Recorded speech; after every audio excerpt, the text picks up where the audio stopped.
သောတာပန်အနာဂံအစရှိရဲ့အရိယာ၄ပါးအကြောင်းလူငယ်များနားလည်အောင်မိန့်ကြားပြီးတော်မူပါရှင်ဗျာ သောတာပန်တဂရခံအနာဂံယဟန္တာလို့အရိယပုဂ္ဂိုလ်၄ဦးရှိတယ်ပေါ့နော် မှန်ပါဗျာ အဆင့်၄ဆင့်နဲ့ပတ်သက်ပြီးတော့အမိနာမခွဲထားတာဖြစ်တယ်သောတာပန်ဆိုတာသောတာပန္နလို့ပါဠိစကားကနေပြီးတော့ခေါ်တဲ့စကားဖြစ်တယ်အဓိပ္ပာယ်ကဘာလို့ဆိုတာသောတာဆိုတာရှည်စည်းချောင်းကိုပြောတာဖြစ်တော့ဒီမှာတော့နိဗ္ဗာန်လမ်းကြောင်းလို့အဓိပ္ပာယ်ရတယ် မှန်ပါဗျာ အာပနဆိုတာရောက်တာနိဗ္ဗာန်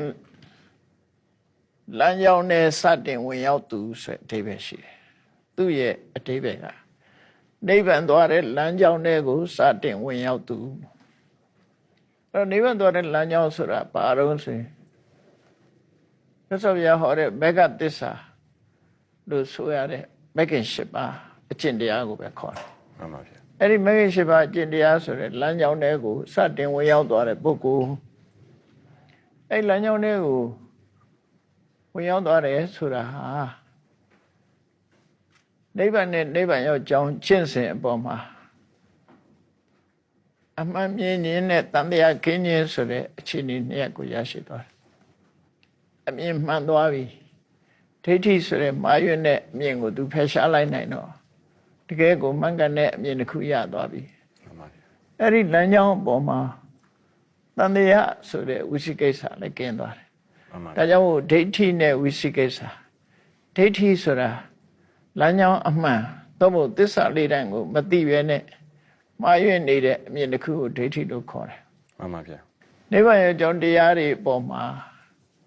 ရှုံးမတန်တရားဖြစ်နေတာဝိသိကိစ္စလို့ခေါ်တယ် မှန်ပါဗျာ အဲ့ဒီဒိဋ္ဌိနဲ့ဝိသိကိစ္စ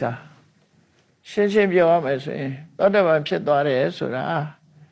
ရှင်တဲ့ကအသိဉာဏ်ရဲ့ဆန့်ကျင်ဘက်အသိဉာဏ်ကိုဒီဖုံးကွယ်ထားတတ်တဲ့ကိလေသာ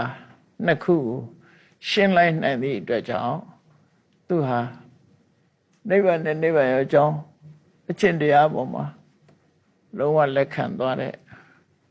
ပုဂ္ဂိုလ်မြင်ရှိတဲ့ပုဂ္ဂိုလ်သောတာပန်လို့ခေါ်တယ် မှန်ပါဗျာ ဒုတိယအဆင့်ပုဂ္ဂိုလ်ကြတော့တက္ကတာခံလို့ခေါ်တယ်တက္ကတာခံဆိုတာပါဠိစကားအစစ်အမှန်ကတက္ကတာခာမိလို့ခေါ်တယ်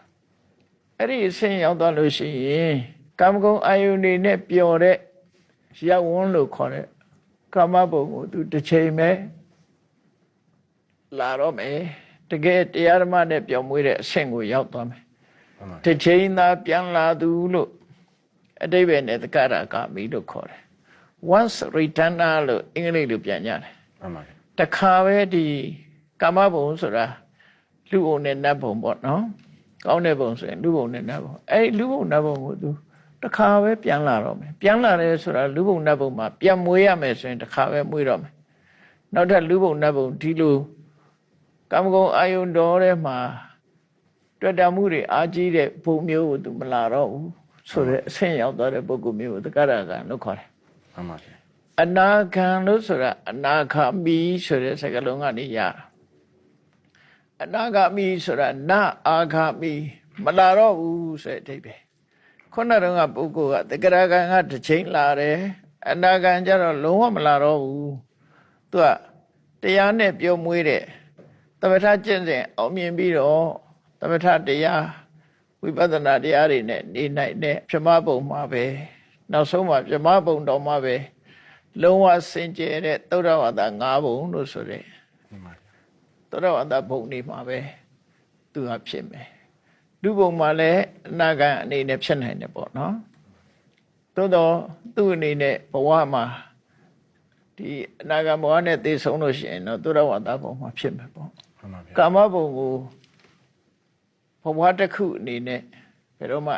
ပြန်မလာတဲ့ပုဂ္ဂိုလ်ရဲ့အဆင့်။ဘာကြောင့်ပြန်မလာတော့ဆိုရင်ဒီပေါ်မှာလောကတန်ရောစဉ်ပြတ်သွားပြီလို့ပြောတာ မှန်ပါဗျာ ။ကာမရာဂလို့ခေါ်တဲ့ desire for sensual pleasure ဒီကာမဂုဏ်အာယုန်ဒီပေါ်မှာလိုချင်တတ်မဲ့တဲ့ရာဂသူမှမရှိတော့ဘူး။ တတ်မဲ့တဲ့ရာကမရှိသည့်အတွက်ကြောင့်မုန်းတီးမှုအလိုမကျမှုဆိုတာလည်းသူမှမရှိတော့ဒါကြောင့်မို့ကာမရာဂပြပါရသူမှလုံးဝမရှိတော့သည့်အတွက်ကြောင့်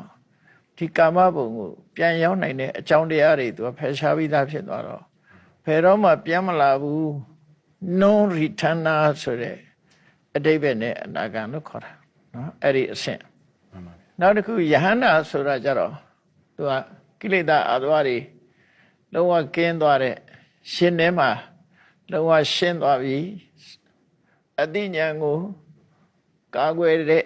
ညှဉ်းနှွမ်းစေတဲ့ဆုတ်ပိတ်တတ်တဲ့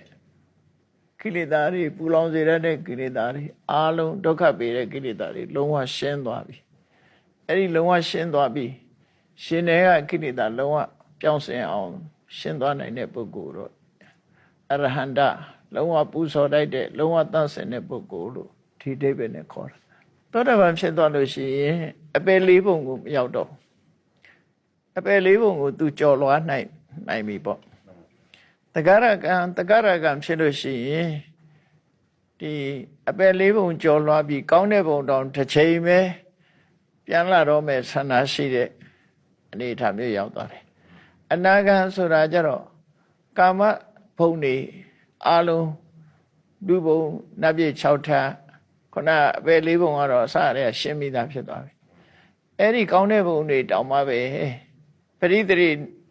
ဘဝတစ်ခုအနေနဲ့ပြန်မလာတော့ဘူးလို့ဆိုလိုတယ်မှန်ပါဗျာ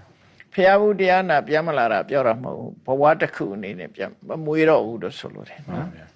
အဲ့ဒါနာကယဟန္တာပုဂ္ဂိုလ်ကြတော့ဘယ်ဘဝမှမမွေးတော့ဘူး30ဘုံလုံးကလွတ်သွားတယ်အဲ့ဒီလိုအရိယဆိုတာမြင့်မြတ်ဖြူစင်တဲ့ပုဂ္ဂိုလ်လို့အဓိပ္ပာယ်ရတယ်ရှင်ထဲကအဆိုးတရားတွေအသိဉာဏ်ကိုပိတ်ဆို့ရတဲ့ကိလေသာတွေအဲ့ဒါတွေကိုလုံးဝအဆင့်လိုက်ရှင်းသွားပြီရှင်းသွားနိုင်တဲ့ပုဂ္ဂိုလ်သူမြတ်တွေကိုအရိယာလို့ခေါ်တာပဲဖြစ်တယ်နော်အဲ့ဒီလိုရှင်းသွားခြင်းဟာအမှန်တရားကိုသိမြင်မှုစ조사အထောက်ခြင်းနဲ့သက်ဆိုင်ဘဂိရှိပါအကျင့်လမ်းကြောင်းအတိုင်းပဲတကယ်ကျင့်ကြံကြိုးကိုအထောက်သွားလို့ရှိရင်အသိဉာဏ်တွေရပြီရင်ထဲကအဆိုးတရားတွေကိလေသာတွေအလုံးရှင်းသွားနိုင်ဒီအဆင့်ကိုရောက်တယ်မှန်ပါဗျာစိတ်မှာလုံးဝအငြိကြီးကင်းသွားလို့မြင့်မြတ်ဖြူစင်တဲ့ပုဂ္ဂိုလ်ဖြစ်သွားပြီဘယ်တော့မှမပြောင်းလဲတော့ဘူးသူတို့ရဲ့ဘဝတွေဟာတည်ငြိမ်သွားပြီဒီကိလေသာတွေကဘယ်တော့မှနောက်ချောင်းပြန်ပြီးတော့အလားနိုင်တော့ဘူးသူတို့ရင်ထဲမှာအဲ့လိုထာဝရဖြူစင်သွားတဲ့ပုဂ္ဂိုလ်မျိုးတွေကိုအရိယာလို့ခေါ်တယ်နော်မှန်ပါဗျာအဲ့ဒါဆိုလို့ရှိရင်သောတာပန်ဖြစ်တဲ့လူသရဂံဖြစ်တဲ့လူအနာဂံဖြစ်တဲ့လူယဟန္တာဖြစ်တဲ့လူကသူတို့အဲ့အဆင့်တွေရောက်နေမှသိနိုင်မှာလားရှင်ဗျာသိနိုင်ပါတယ်သိနိုင်တယ်ဆိုတာကျင့်ကြံပွားများအထောက်မှုနဲ့ပတ်သက်တာဖြစ်သောကြောင့်ဒီသိနိုင်တယ်သို့တော့သူ့ရင်ထဲမှာကိလေသာကင်းနေတော့ဟိုမဲ့ခုနှစ်သမီးလေးသောတာပန်ဖြစ်တာရှိတယ်အပ္ပဒပါဠိတော်တွေထဲမှာ9နှစ်သားလေးယဟန္တာဖြစ်တာတော့ရှိတယ်ပေါ့နော်မှန်ပါဗျာအလုံးကိုငယ်တော့သူတို့ရင်ထဲမှာဒီနာမည်တွေတတ်သည်ဖြစ်စေမတတ်သည်ဖြစ်စေ